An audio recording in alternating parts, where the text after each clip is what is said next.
casque du salut, ça nous empêche de voir dans n'importe quelle direction, mais de focaliser notre attention devant l'ennemi.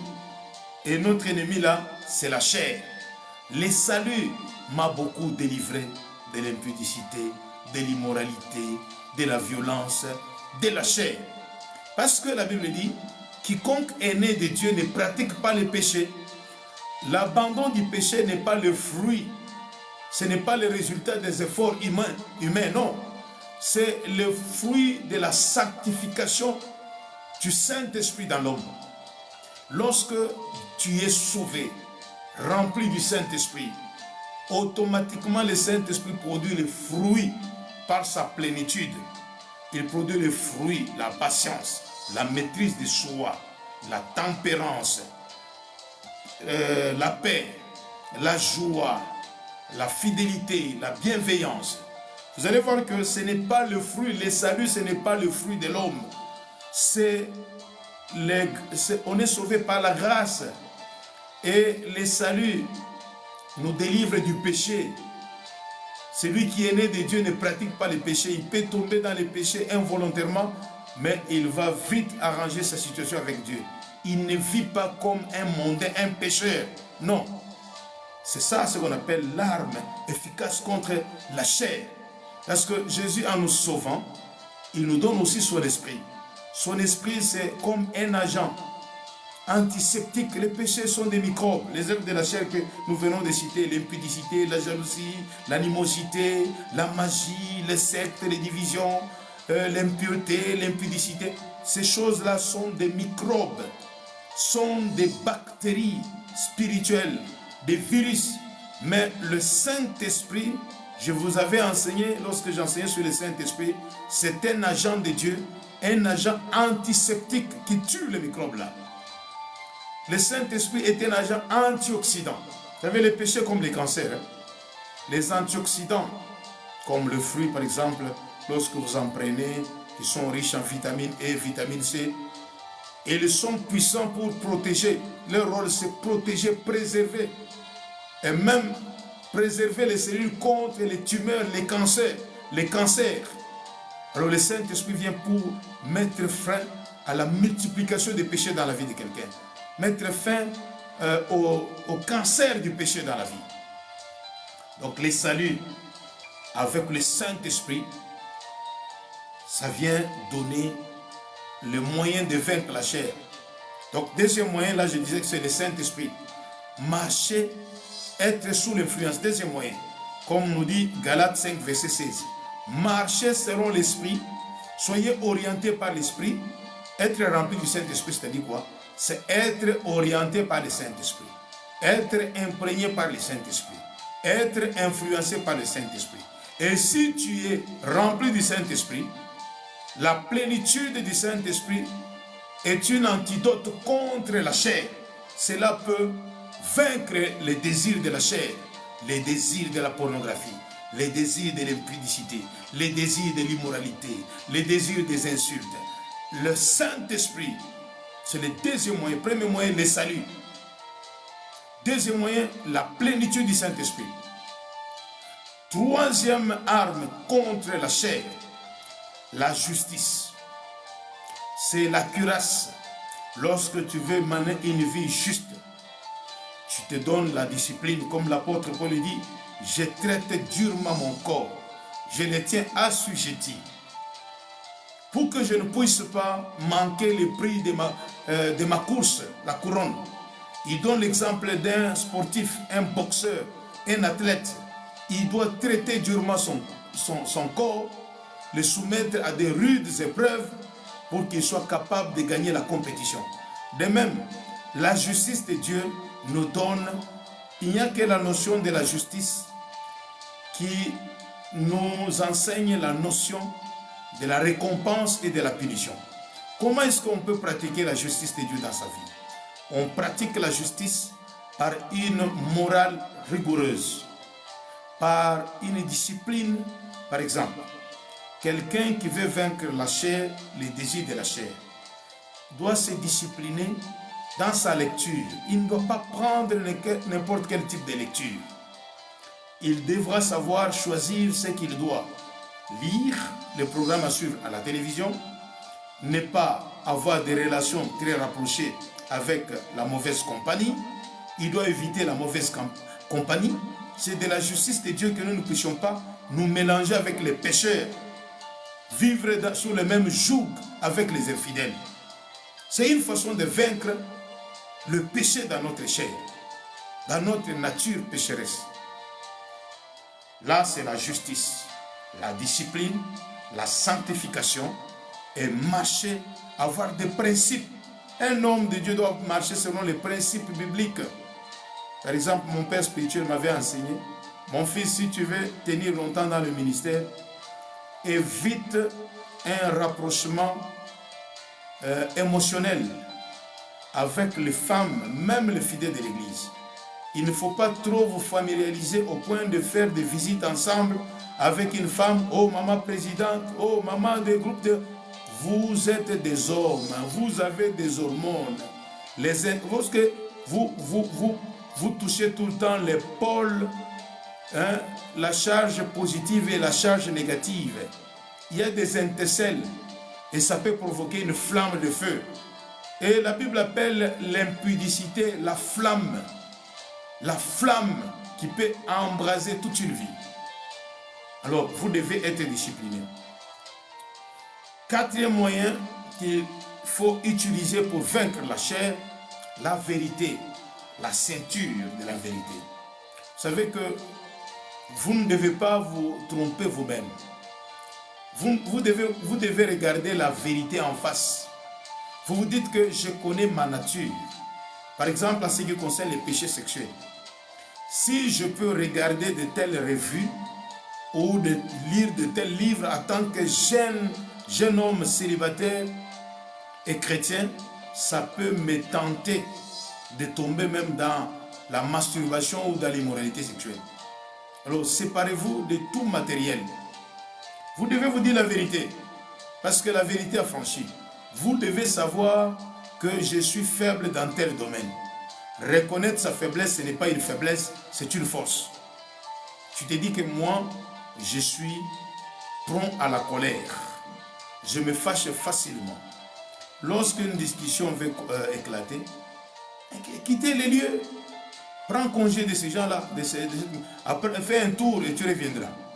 Donc, il faut la vérité, dire la vérité, confesser la vérité. Christ, c'est la vérité. Il est la vérité qui nous sauve. Vous connaîtrez la vérité. La vérité vous affranchira de la loi du péché, de la loi de la chair, des passions. La vérité, c'est aussi la parole de Dieu. Vous savez comment est-ce que la parole de Dieu peut devenir une arme contre les péchés?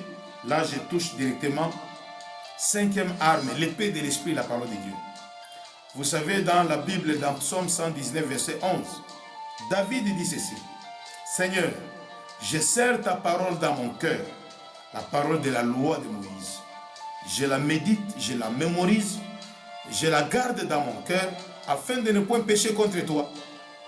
Il m'arrive souvent, lorsque je vais me mettre en colère, quelqu'un m'a provoqué et je sens que la moutarde me monte au nez.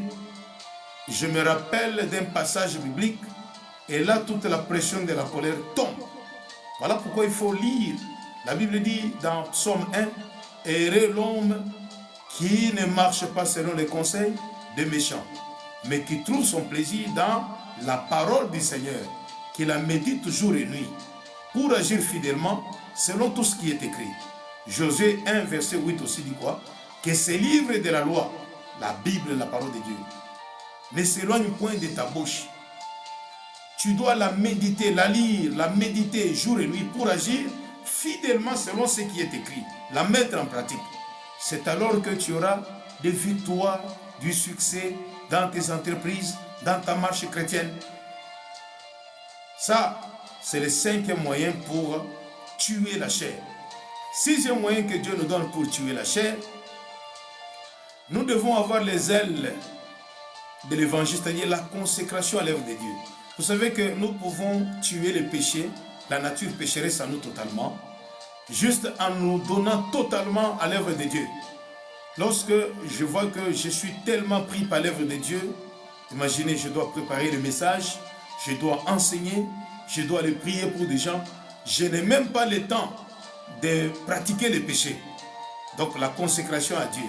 C'est pourquoi Paul a dit dans Romains chapitre 12, verset 1, « Je vous exhorte, bien-aimés, à offrir votre corps comme un sacrifice vivant, saint, agréable à Dieu, ce qui fera de vous un culte honorable devant le Seigneur. » Un culte qui donne le louange à Dieu. C'est-à-dire quoi? Nous devons accepter de servir Dieu de toutes nos forces, de toutes nos pensées, de tout notre cœur, et d'offrir ce corps sur l'autel, dans l'œuvre du Seigneur. Celui qui sert le Seigneur, Dieu l'épargne de beaucoup de péchés. Vous savez que la consécration aussi au ministère met fin à certains péchés. Lorsque on était encore chrétien, parfois on pouvait aussi louvoyer, tergiverser quelquefois. Mais lorsque on te dit tu es diacre, tu es ancien, tu te dis, franchement, avec cette consécration, ça, je dois maintenant prouver ma vocation. Il ne m'est pas permis d'aller n'importe où, de fréquenter n'importe quel type d'amis. Il ne m'est pas permis de boire des boissons alcooliques. Il ne m'est pas permis de fréquenter les prostituées. Vous voyez que cette consécration à l'œuvre de Dieu combat aussi la chair. Septième moyen, la foi, le bouclier de la foi.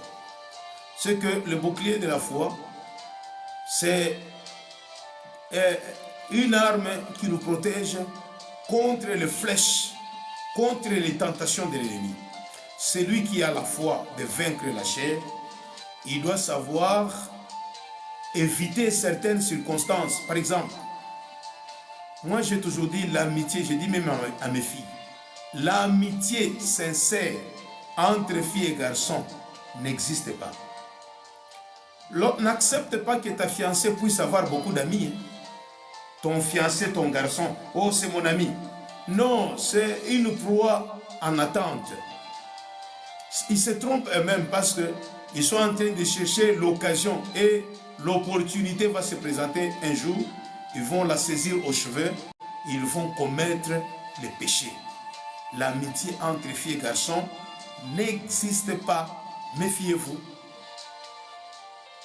Huitième moyen pour vaincre les péchés, c'est la prière. Dieu nous dit dans sa parole, dans Matthieu chapitre 26, verset 41, Jésus dit quoi? Si je me trompe, 26 ou 29, Matthieu chapitre 26, verset 41. Veillez et priez afin que vous ne tombiez pas dans la tentation. Vous savez, la prière est aussi un moyen efficace. C'est pourquoi dans Ephésiens chapitre 6, verset 18, faites toutes sortes de prières. Vous savez, beaucoup de gens ne prient pas parce qu'ils ne savent pas que la prière, il y a beaucoup de formes de prière. Il y a les prières des requêtes, on demande quelque chose à Dieu. Prière de supplication, prière de combat spirituel, prière prophétique, d'intercession, qu'on appelle prière prophétique, prière d'intercession.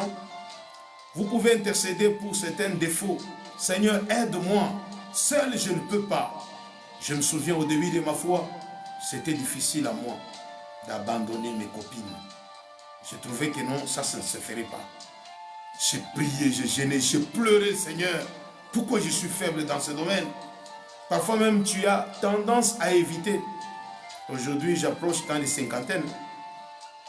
À ce moment-là, quand j'étais dans les vingtaines, 17 ans, 18 ans, parfois même les jeunes filles couraient derrière moi. Je pensais que non, c'était parce que c'est la jeunesse, je suis attirant. Non. D'ici là, je vais fêter les demi-siècles. Vous voyez, à ce moment-là, j'étais sollicité, mais le Seigneur m'appelait déjà à l'âge de 20 ans, 22 ans. Le Seigneur m'appelait à les servir, mais j'avais du mal à abandonner les péchés sexuels. Je vous dis, j'ai pleuré, je suis sincère devant vous. Jusqu'à ce que, en priant et en gênant, Dieu m'a ôté dans mon cœur tout désir immoral. Imaginez, depuis quand j'ai commencé à servir Dieu sincèrement, à l'âge de 22 ans, jusqu'à aujourd'hui. Je n'ai pas connu de dégâts, je n'ai pas les désirs, ni de la boisson, ni de... Dieu exauce les prières. Lorsque tu pries incessamment, chaque jour, tu as la force. Dieu te donne la force de vaincre le mal, de vaincre le péché. Parce que le salaire du péché, c'est la mort. Le péché détruit la destinée. Le péché détruit la santé. Le péché détruit notre vie spirituelle. Alors, il faut prier beaucoup. En fait, 9e moyen pour vaincre la chair. Vaincre la chair et l'assujettir, à part la prière, c'est la soumission à Dieu et la résistance. Jacques 4, verset 7. Soumettez-vous à Dieu, résistez au diable, il fera loin de vous. Avec ces 10 moyens, vous pouvez vaincre la chair. La soumission, c'est quoi? J'accepte d'obtempérer aux ordres du Seigneur avec joie, sans contrainte. La soumission à Dieu, c'est obéir au commandement de Dieu. Dieu a dit, tu ne commettras point d'adultère. Dieu a dit, tu ne voleras point. Dieu a dit, tu ne porteras pas de faux témoignages contre ton prochain. Dieu a dit, tu ne commettras point de meurtre. Dieu a dit, tu ne convoiteras pas la maison de ton prochain, la femme de ton prochain, et tout ce qui appartient à ton prochain. Lorsque vous observez ces commandements et vous vous dites que Dieu me dit, vous devez vous aimer, aimez-vous les uns les autres. Lorsque vous observez ce commandement, c'est la soumission à Dieu qui vous éloigne du péché. Franchement. Et la résistance contre le diable, c'est quoi? C'est lutter contre la chair. Même si aujourd'hui tu tombes dans le péché, relève-toi. La marche vers le ciel, il y a les hauts et les bas. Tu tombes, ce n'est pas le fait de tomber qui est mal. Regarde d'où, quelle a été la pierre d'achoppement qui t'a fait tomber. Regarde qu'est-ce qui t'a fait tomber. Relève-toi et résiste. Résiste à la pornographie. Résiste au mensonge. Résiste au péché. Résiste à la convoitise des yeux. Résiste à la convoitise de la chair. Résiste à l'orgueil de la vie. Résiste à l'immoralité sexuelle. Résiste au péché sexuel. Résiste au péché religieux. L'hypocrisie, c'est aussi l'un des péchés religieux. Des pratiques, l'idolâtrie, la magie, les sectes, les fausses doctrines. Résiste à toutes ces choses. Oh, vous serez les bien-aimés. Du reste, peuple de Dieu, c'est ici où je dois vous quitter. C'est par ici que je dois vous quitter. Et je vous prie de partager. Abonnez-vous massivement.